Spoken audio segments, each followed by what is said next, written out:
नमस्कार दोस्तों, एकीपी लाइब्रेरी में आप सभी का स्वागत है।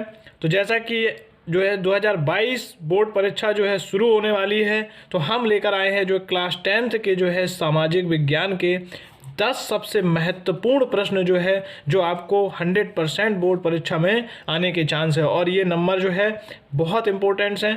तो शुरू करते हैं वीडियो को, और चैनल को लाइक सब्सक्राइब शेयर जरूर कर दें। तो देखते हैं सामाजिक विज्ञान के इम्पोर्टेंट क्वेश्चन जो हो सकते हैं। तो बात करें हम अगर पहले प्रश्न की, तो दिया है कि यूरोप में राष्ट्रवाद के उदय के क्या कारण थे। तो अगर हम बात करें इसके आंसर की, तो यूरोप में राष्ट्रवाद के कारण नए मध्यम धर्म का उदय हुआ तथा उदारवादी विचारधारा का यूरोप में राष्ट्रवाद के उदय के कारण नए मध्यम वर्ग का उदय तथा उदारवादी विचारधारा का प्रसार हुआ था। तो यही पूछा गया है कि यूरोप में राष्ट्रवाद के उदय के क्या कारण थे। तो यूरोप में राष्ट्रवाद के उदय के क्या कारण थे। तो यूरोप में राष्ट्रवाद के उदय के कारण नए मध्यम वर्ग का उदय तथा उदारवादी विचारधारा का प्रसार था। अगला जो क्वेश्चन दिया है, फ्रांस की क्रांति के 2 परिणाम बताइए। तो ये इम्पोर्टेंट क्वेश्चन है, इसको आप तैयार करके रखिएगा। तो फ्रांस की क्रांति के 2 परिणाम बताना है कि तो फ्रांस की क्रांति के 2 जो परिणाम निकले। तो पहला परिणाम की अगर हम बात करें, तो फ्रांसीसी क्रांति ने पुराने राजशाही आदेश पर सवाल उठाया और एक लोकप्रिय राष्ट्रवाद के विकास को प्रोत्साहित किया। दूसरा पॉइंट की अगर बात करें हम, तो फ्रांसीसी क्रांति ने पितृभूमि नागरिक और फ्रांसीसी लोगों के बीच एक नया फ्रांसीसी ध्वज जैसा विचार दिया। इसने सभी नागरिकों के लिए एक समान कानून के साथ केंद्रीयकृत प्रशासनिक प्रणाली की शुरुआत की। तो ये फ्रांसीसी क्रांति के 2 परिणाम निकले थे कि इन्होंने पुराना राजशाही चला आ रहा था उस पर सवाल उठाए और एक नए लोकप्रिय राष्ट्रवाद की विचारधारा को प्रोत्साहित किया। और जो भी दूसरे जैसे पितृभूमि थी, नागरिक थे, फ्रांसीसी लोग थे, इनके बीच में नए ध्वज का प्रचार प्रसार किया और सभी नागरिकों को एक समान कानून के साथ केंद्रीकृत प्रशासनिक प्रणाली की शुरुआत की गई। वहीं अगले क्वेश्चन की बात करें, अगला क्वेश्चन दिया है कि इटली के एकीकरण में प्रसिद्ध व्यक्तियों का नाम लिखिए। ये भी क्वेश्चन मोस्ट इम्पोर्टेंट होने वाला है। तो ये भी आप अच्छे से तैयार कर लीजिए। तो इटली के एकीकरण की बात करें, तो इटली के एकीकरण में प्रसिद्ध व्यक्तियों की नाम करें, तो इटली के एकीकरण में प्रसिद्ध व्यक्ति जुसेपे मैत्सनी और काउंटी कैविलो डी काबूर थे और जेसेपी गैरीबाल्डी। ये इटली के एकीकरण के महत्वपूर्ण व्यक्ति हैं। मैजनी आप याद रख सकते हैं, जोसेपे मैत्सनी, काउंटी कैविलो डी काबूर और जोसेपे गैरीबाल्डी। तो ये इटली के एकीकरण के महत्वपूर्ण व्यक्ति है और ये बार बार परीक्षा में क्वेश्चन पूछा जाता है। तो इम्पोर्टेंट क्वेश्चन हो जाता है, इसलिए इसको बहुत अच्छे से तैयार करके रख। अगले क्वेश्चन की अगर बात करें, तो इटली का एकीकरण कब हुआ था। तो संयुक्त इटली की घोषणा 1860 ईस्वी में हुई थी तथा इतालवी राज्यों को सर्वसम्मति से पीटमांड के साथ एकजुट किया गया था। रोम सार्डिनिया का एक हिस्सा बन गया था। इस तरह इटली का एकीकरण 1871 ईस्वी में हुआ था। तो यहाँ क्वेश्चन पूछा गया है कि इटली का एकीकरण कब हुआ था। तो आप याद रख सकते हैं कि इटली का एकीकरण 1871 में हुआ था। कब हुआ था? 1871 ईस्वी में इटली का एकीकरण किया गया था। अगले क्वेश्चन की अगर हम बात करें, बहुत इंपॉर्टेंट हो जाता है, मोस्ट इंपॉर्टेंट क्वेश्चन बन जाता है। ये बार बार परीक्षा में पूछा जा रहा है। तो इसको भी आप तैयार कर लें और ये भी इंपॉर्टेंट क्वेश्चन है, तो ये भी आप अच्छे से इसको तैयार कर लीजिए। अब इसकी बात करें अगर, तो जर्मनी का एकीकरण कब और कैसे हुआ था, ये क्वेश्चन पूछा जा सकता है कि जर्मनी के एकीकरण में सबसे महत्वपूर्ण भूमिका योगदान किसने दिया था, ये सबसे महत्वपूर्ण भूमिका किसकी थी। यह पूछ सकता है आपसे कि जर्मनी राष्ट्र का प्रथम सम्राट कौन घोषित हुआ। तो ये क्वेश्चन हो जाता है मोस्ट इम्पोर्टेंट्स 2022 बोर्ड परीक्षा के लिए। तो इसे बहुत अच्छे से तैयार करके जाइए। इसके आंसर की बात करें, तो 1848 में जर्मनी संप्रदाय के विभिन्न क्षेत्रों को मिला कर निर्वाचित संसद द्वारा नियंत्रित राष्ट्र राज्य बनाने का प्रयास किया गया था। कब? 1848 में।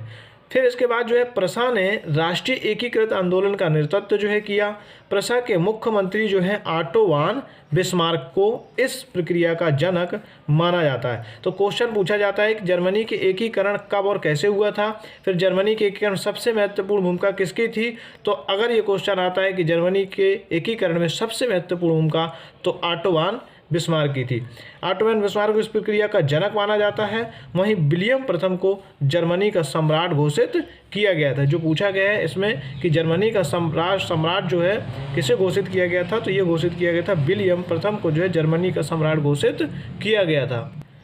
इस तरीके से ये क्वेश्चन जो है 3 तरीके से पूछा जा सकता है कि जर्मनी का एकीकरण कब और कैसे हुआ। तो ये पूरा हो गया कि 1848 ईस्वी में जो है अलग अलग जो है संप्रदायों को क्षेत्रवार मिलाकर के एक संसद तैयार की गई थी और राज्य बनाए गए थे, जिनमें से प्रशा ने राष्ट्रीय एकीकृत आंदोलन का नेतृत्व किया था। और प्रशा के जो मुख्यमंत्री थे ऑटो वान बिस्मार्क जो है इस प्रक्रिया का जनक माना जाता है। वहीं विलियम प्रथम को जो है जर्मनी का सम्राट घोषित किया गया। तो इस तरीके से आपसे जो है किसी भी रूप में ये क्वेश्चन पूछा जा सकता है, तो इसको तैयार करके रखें। ये क्वेश्चन जो है इंपॉर्टेंस होने वाला है।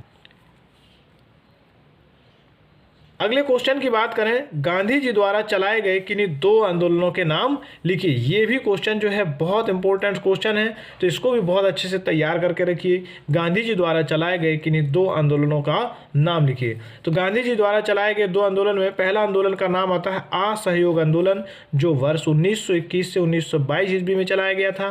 तथा दूसरा इंपॉर्टेंट आंदोलन है सविनय अवज्ञा आंदोलन। यह 1930 से 1934 ईस्वी में चलाया गया था। तो गांधी जी के द्वारा चलाए गए ये 2 महत्वपूर्ण आंदोलन हैं। या तो आपसे सीधा पूछ सकता है कि असहयोग आंदोलन की शुरुआत कब की गई थी, तो 1921 से 22 ईस्वी में शुरुआत की गई थी।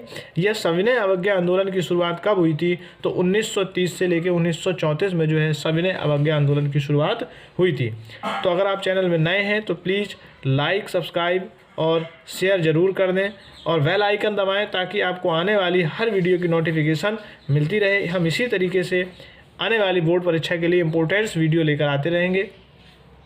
आगे देखते हैं, इसी का अगला दिया है कि साइमन कमीशन भारत कब पहुंचा था। ये क्वेश्चन भी कई बार परीक्षा में पूछा जा चुका है और इस बार भी जो है इंपॉर्टेंस होने वाला है, तो इसको भी बहुत अच्छे से तैयार कर लें। ये क्वेश्चन बार बार परीक्षाओं में पूछे जाते हैं। तो साइमन कमीशन भारत कब पहुंचा था। तो साइमन कमीशन की बात करें तो साइमन कमीशन जो है एक संगठन गठित किया गया था। साइमन कमीशन जो है भारत 1928 ईस्वी में पूछा था। तो ये क्वेश्चन आपसे जो है अति लघु के रूप में भी पूछ सकता है और यही क्वेश्चन जो है विकल्प में भी आपको दे सकता है। तो दोनों में जो है बहुत महत्वपूर्ण हो जाता है कि साइमन कमीशन भारत कब पहुंचा। तो साइमन कमीशन जो है 1928 ईस्वी में भारत पहुंचा था। अगले क्वेश्चन की बात करें, स्वराज पार्टी का गठन किसने किया था। ये भी क्वेश्चन इंपॉर्टेंट्स है। तो स्वराज पार्टी का गठन किसने किया था, तो CR दास और मोतीलाल नेहरू ने कांग्रेस पार्टी के अंदर स्वराज पार्टी का गठन किया था। यानी इन दोनों ने जो मिलकर के CR दास और मोतीलाल नेहरू ने मिलकर के कांग्रेस पार्टी के अंदर ही जो है एक नई पार्टी यानी कि स्वराज पार्टी का गठन किया था। तो इसका आंसर हो जाता है कि किसने किया था, तो CR दास और मोतीलाल नेहरू, इन दोनों का नाम आता है जो है स्वराज पार्टी के गठन में।